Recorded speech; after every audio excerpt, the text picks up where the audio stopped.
कार्रवाई शुरू हो रही है। तशरीफ ला ले, सामने सामने आ जा।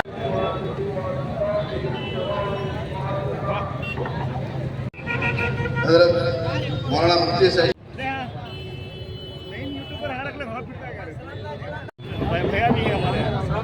अस्सलाम वालेकुम व काला कानून, किसी शायर ने कहा, जब बदल जाती है जालिम की नीयत,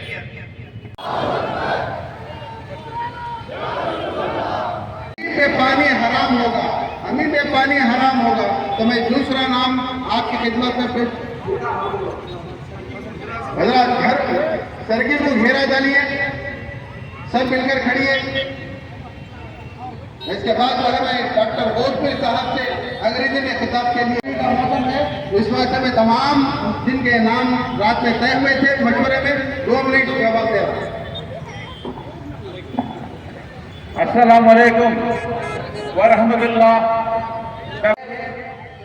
To refuse to oppose the unconstitutional 2010 after the President has given consent.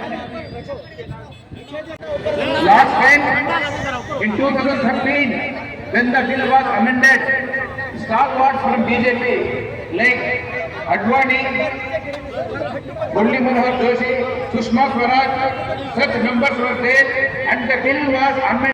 Played for the Indian citizenship, whereas 15 lakh people have left India. All are rich people. Already there are 10 applications filed in the court, and 16th of this month, judiciary. We likely to succeed in our endeavor because, as in the Rajya Sabha, Kapil Sibal has said, constitution. Thank you, sir. చట్టాలు లేవు, అన్ని ముందు ఉన్నటి లాభాలు చేకూరేటువంటి చట్టాలను भूमि मात्र ఈ ఎకరాల భూమి ముస్లింల కోసం వక్ఫ్ చేయబడింది। तमाम लोगों का मैं तहे दिल से शुक्रिया अदा करता हूँ कि आपने हमारे बुलावे पर अल्हम्दुलिल्लाह हाजिर होकर यहाँ आपने।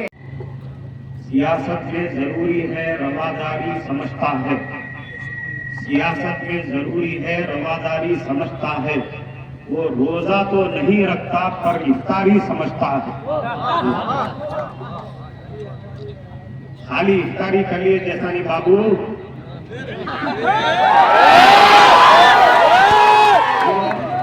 जो सहरी करके इफ्तारी करने वाले हैं उनकी सपोर्ट में आना है। मैं सबसे पहले हमारे सीएम ने जो सपोर्ट दी है इस कानून के सिलसिले में, हमारे सीएम की इस इक़दाम की भरपूर मजम्मत करता हूं। हमारे सीएम ने जो सपोर्ट की है इस काले कानून पर, मैं भरपूर इसकी मजम्मत करता हूं। इसकी बुराई बयान करते हुए मैं आगे बढ़ते हुए ये कहना चाहता हूं, देखो बहुत सारी चीजें हैं जिनको स्टेट इख्तियार रखती है, उन चीजों के बारे में स्टेट इख्तियार रखती है, सेंट्रल को उनका इख्तियार नहीं है। जैसे रेवेन्यू का मामला है, जमीनों का मामला है, जायदाद का मामला है, इन सब को सूबे के लिए, स्टेट के लिए खास इख्तियार है। इसका मतलब ये है कि जो मस्जिदों का मामला है, दरगाहों का मामला है, मदरसों का मामला है, इन सब का मामला ऐसा है कि स्टेट को खास इख्तियार है। स्टेट चाहे तो इस कानून को रद्द कर सकता है, मगर इसके बजाय इन्होंने जो सपोर्ट की है वो हमारे लिए इंतहाई अफसोसनाक बात है। इसलिए हमारे बाबू को समझ लेना चाहिए कि ये तुम्हारी आखिरी पीरियड है। तुम हमारे मुसलमानों को जो इतना दुख पहुंचाया, इनके दरमियान टोपी पहनकर इनको टोपी डालने की कोशिश की है, इनको अब भूल जाना चाहिए ये तुम्हारा आखिरी दौर है। दोस्तों, बंगाल की ममता बनर्जी ने साफ ऐलान कर दिया कि हम अपने स्टेट के अंदर इस कानून को चलने नहीं देंगे।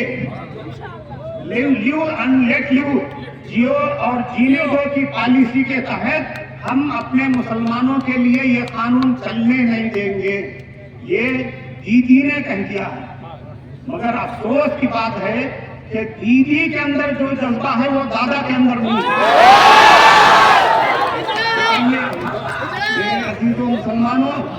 मेरे अजीजों, आपको समझने की जरूरत है कि इस प्रोटेस्ट को जारी रखने के लिए जिस तरीके से तेलंगाना वक्फ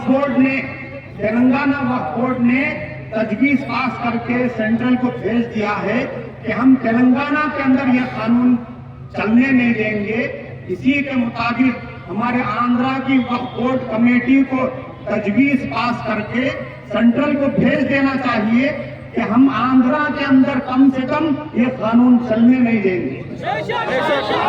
दूर करने के लिए हमको ये करना है कि हर मस्जिद की कमेटी वाले मशवरा करके तजवीज पास करके कलेक्टर के पास पेश करें, कलेक्टर से दरखास्त करें कि हमारी इस रेजोल्यूशन को, हमारी इस तजवीज को आंध्रा की जो वक्फ बोर्ड, स्टेट वक्फ बोर्ड कमेटी है उसको पहुंचाएं। हर मस्जिद वाले ये काम करें। घर के गोश्तों को भूल जाना चाहिए। जब तक हम कुर्बानी नहीं देंगे, जब तक हम इस कानून को वापस होने नहीं देंगे, जब तक हम चैन से नहीं बैठेंगे इंशाअल्लाह।